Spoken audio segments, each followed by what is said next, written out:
onajonim deymizu otamiz chetda biroq. Jannat onalar oyog'i ostida-ku deysar, jannatni istaganlar onasini rozi qilar. Ona buyuk, muqaddas, shubha yo'q bu fikrga.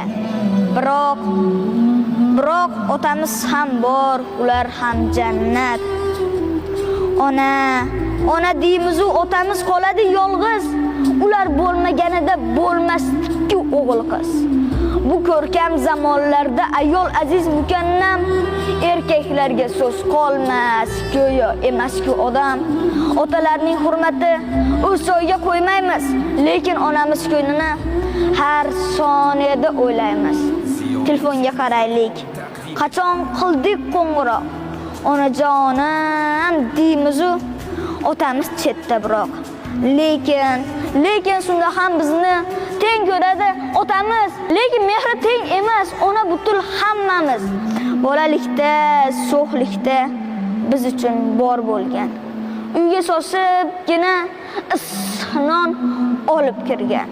O'qitdi-ku kam qilmay ko'nglimizni so'radi. Sal olis bo'lib qolsak, ko'nglimizni so'radi. Ona davlatdir, bu qadarki foydamiz.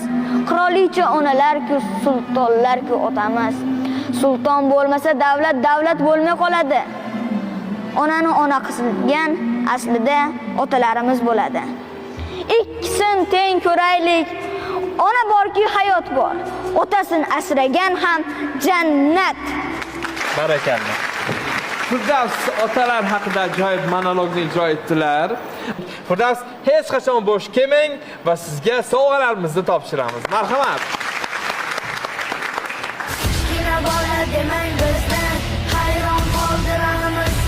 Tabriklaymiz. Rahmat. Sog' bo'ling.